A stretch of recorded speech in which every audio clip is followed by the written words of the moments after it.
Here's why chosen ones should stop focusing on love and light. It can cause a real problem. One of the things that I spoke about previously is spiritual bypassing, right? Where this is a no negativity zone. This is an all positive zone. Don't speak any negativity. You know, in my mastermind group, I welcome people talking about their challenges, their problems, what they're going through. And as soon as people are able to release and let go of some of the challenges they're going through, it creates a lift in their vibration. They feel better about it. Plus, you know, the other members in the group support them and help them, right? It's like a tribe where we all support each other on healing and growing. But the spiritual community, the love and light community, will tend to move towards not telling people to not talk about anything that's negative, right? Stay away from talking about anything that's negative, right? And so this whole positive thinking thing is not necessarily how we want to approach life. We need to welcome both the masculine and the feminine dynamic, both the positive and the negative dynamic in life. It's what makes life work. And so I'm not saying here that you're going to allow someone to completely drop all of their baggage on you and you're going to accept all the negativity in your life. But it, you know, at the same time, it can't be all positive all the time, right? Because that's just imbalance and that's not how life functions. For me personally, I tend not to look at the negativity that's in the world, but I look at the negativity within myself. Does that make sense? So I go within and I find my shadows. When it comes to spirituality and, you know, love and light, it's almost as if the love and light people, you know, or the chosen people are afraid to look at themselves and become aware of themselves and become accountable to why they're experiencing the reality that they're experiencing.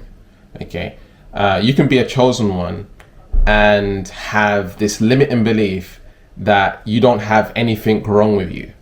Okay, and that it's a little bit narcissistic, but we have to acknowledge and realize that we have our own traits, behaviors, sabotages, and all of the stuff within us, and that we need to look and work on. All right. When we was younger, we went through stuff, right? We went through challenges because we didn't understand how to interpret the world. And so mommy or daddy might have said something and it hurt you.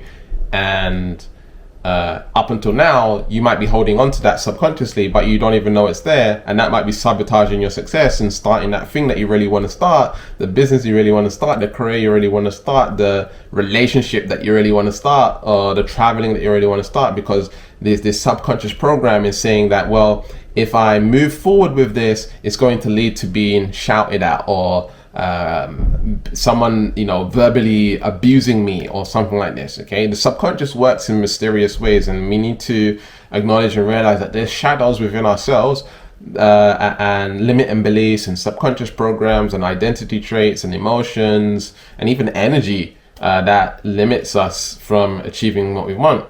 And as soon as we start doing the healing, as soon as we start undoing, as soon as we start unlearning, as soon as we start peeling back the onion layer, we will unfold, what's going on within.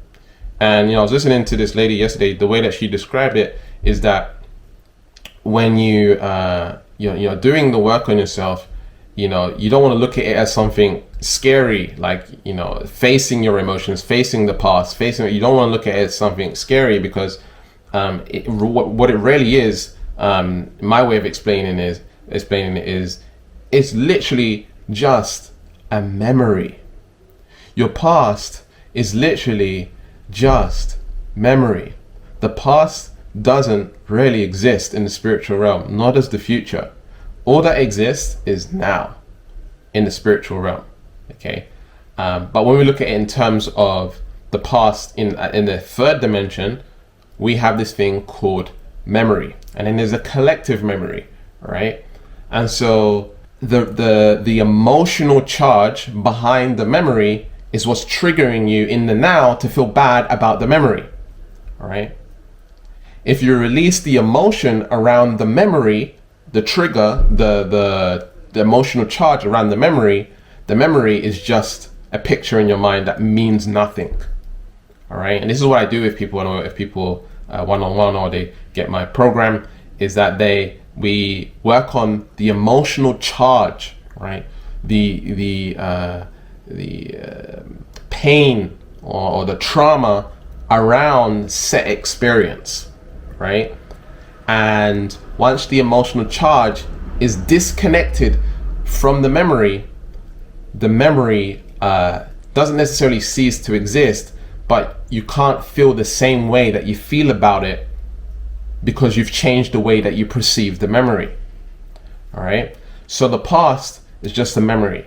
The future is imagination. And so going back to the point here, whilst dealing with the past or dealing with memory can be challenging, at the same time, the way that I look at it is like a game. You know, I'm playing a game and I'm just dismantling all of the energies, emotions, thoughts, ideas, perspectives that don't resonate with God or the universe or the Most High, right? That's not in alignment with love and light, right? That's not in light. It's not in alignment with love and light or truth or unconditional love, right? I go in there, and that's one of the things. When I went to do ayahuasca, the owner of the resort, he basically said something along the lines of, when you see something dark, when you're doing ayahuasca, if you see something dark, don't go try run away from it, right? Don't try and avoid it. Go into it and deal with it head on, right? Rather than with love, by the way, right? So you're not gonna go on war. It's not a war against your old self. It's not a war against your memory. It's not a war against the darkness. That's what the inorganic ones are doing. You know, they're creating a war, and you know, the spiritual warfare going on. All right. You don't want to participate in fighting against the system, fighting against the darkness, because you're perpetuating the same darkness. Does that make sense? What you want to do is you want to go into it, face it with love, unconditional love.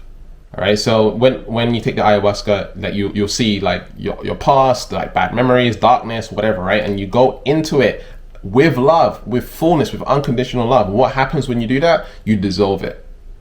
It dissolves it. All right. And it gets rid of it.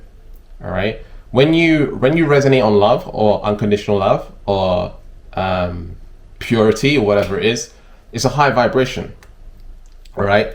And what happens is all the lower vibrations within yourself have to come up to meet it, right? And then disperse. Right. So let's say, you know, there's a bunch of lower vibrations down here, right? And you're just functioning on love, focus on love, love, right? You're up here, right? Now, when you resonate up here and you stay here, right? You stay here no matter what you see in your mind's eye, no matter what the memory is, no matter what the past is, no matter what the trauma is, no matter what it is, right? You stay in love no matter what. You just unconditional, higher power, most high, love and light, whatever it is, right? You stay here. What happens is when you stay here, all the lower vibrations come up to meet the higher vibration, right? Meaning it's coming to the surface, right? It's buried down here, like it's buried down here. It's deep rooted. It's a subconscious program. It's something that's hard or challenging, right? You stay in love, even though it might be uncomfortable. Staying in love, you stay in love, and what happens is all the lower vibrations come up to meet it, to be converted into love and light, or just to be released out of your system. All right. And that's the key way. You don't go here, you know, I'm love and light, or I'm love, I'm unconditional love, and then go fight it. I'm gonna go fight it, I'm gonna go pull it all out, right? Now you're going down to the level of a lower vibration. Does that make sense? So it's kind of interesting. The whole title of this video is not to focus on love and light. But what I'm saying is, don't be the type of person to not deal with your history or his story, your story. Up until now, you have a story up until now. Deal with the story, right? You change the story within yourself to a new story. The new story is going to start perpetuating itself and start manifesting a new reality for yourself. All right. saying, why am I not manifesting, Gavin? Why am I not seeing results? Why am I not manifesting this and that? Well, you have subconscious programs. You have limiting beliefs. You have wounds around your heart. You have identity traits that don't align with the reality that you want. All right. Yes, we can do all these visualization and like or affirmations and all this stuff, and you can manifest doing this. But majority of the time, what I'm finding is people are not experiencing long-term results. They will manifest the man that they want and then lose them, or things won't go well, or you'll manifest more money and then you can't consistently do it, or whatever it is. There's all these things going on, and so if you just like keep on perpetuating love and light, love and light, love and light, you're not looking at your own darkness. You're not looking at your own shadows. You're not looking at your weaknesses. You're not looking at where you can become better, where you can grow, where you can become a better human being. Being a chosen one's not just about visualizing the life that you want, being three-dimensional. You want to acknowledge and realize that, there's things that's stopping you from being fifth dimensional and going onward and upward, and transcending, this reality. Being love and light too, what tends to happen is people are like, people who are just focused on being love and light, chosen ones being love and light, they'll look at everyone else and think, you're bad, like you become a judgy, right, on other people's behaviors and the way that they are, right? You could be living in a household where the other person is negative. Maybe you're, for what I find, a lot of people, they get into a relationship and you were both normal to begin with, right? And then one of you woke up, right? Maybe it's you watching this video. You woke up and then you don't resonate with the person that you're with anymore because they're not woke, right? They're stuck in the old self, right? And so now you become a judge to that person that he is now or she is now a low vibration. When that's not actually true. It doesn't mean, because they're not woke yet that they're low vibration. Your judgment on them is low vibrational within itself. And so there's something to look within yourself on why you're judging that person as a low vibration. Why are you judging that person as bad? Why are you judging this person? You are literally perpetuating your own map, right? Your own belief system onto that person, that this person's a bad person now, or a low vibrational person because they're acting in this way and I don't resonate with that person anymore. This is not true. They're a human being. They have their own past. They have their own history. They have their own karma. They have their own emotions, belief systems, belief structures, and all of this stuff doesn't make them low vibration. The way that I determine vibration is not through mood or behavior or whether this person's like following a spiritual path or not, or whatever it is. Vibration for me is their actual energy in terms of in the energy world or the spiritual world is where we can determine where someone resonates at vibrationally. So someone can be like a in a general term, like someone could be like someone who swears a lot, or like is I don't know how to explain it, but they're not necessarily aligned with the traditional idea of someone who's a spiritual person, right? We can look at them and judge their external character and say, hey, that person's low vibrational because of the way that they act. The way that someone acts and where they are vibrationally is two different things. And I'm not saying that, it's not important for someone to develop their emotions, develop their behaviors, grow into a better person, grow into having a different mindset and how to approach things, think about how others feel about the way that you're speaking, etc., etc. But again, that doesn't necessarily determine, whether someone's a low vibration or high vibration. Oftentimes, chosen ones can feel, right? You can feel from that person, it's a low vibrational thing, right? And where someone's coming from and what their intent is. That I totally agree with. You can sense someone's energy.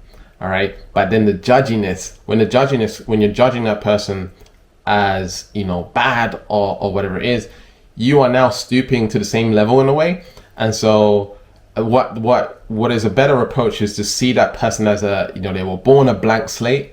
They have their own karma, they have their own subconscious programs, they have their own this, they're on their own journey, they're on their own path, and you wish them well and you send them love, rather than sending them judgment and hatred or resentment or whatever it is, because you're literally perpetuating the same thing on the way you don't want to be. And that's a shadow. Again, that's something you need to look on within the self.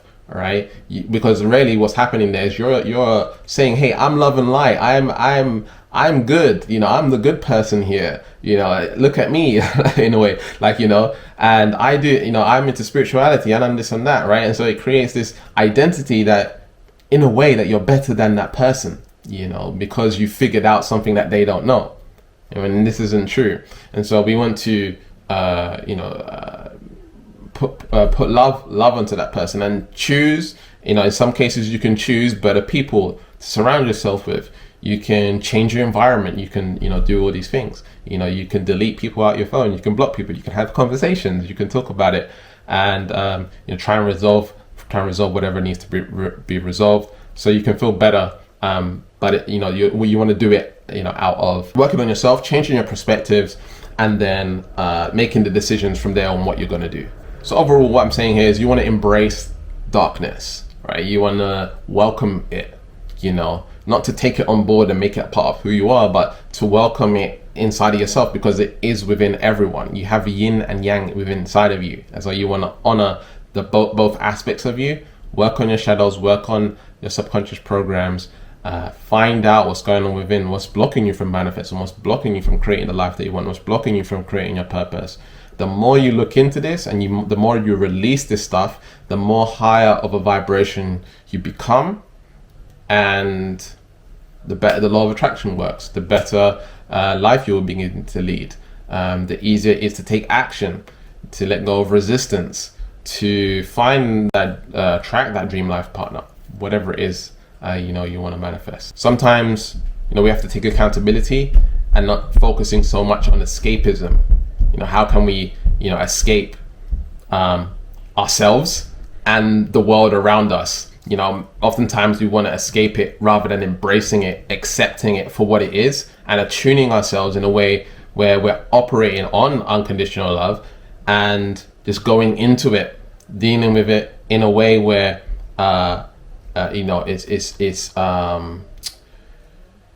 it's balanced. All right, where it's not warring with the world or warring with yourself, but you're healing, you're expanding, and you're being one with nature, because that's how nature works, right? It's always transmuting, transforming, changing, circulating energy. And so finding ways to do that within yourself and within your own life is very, very, very powerful.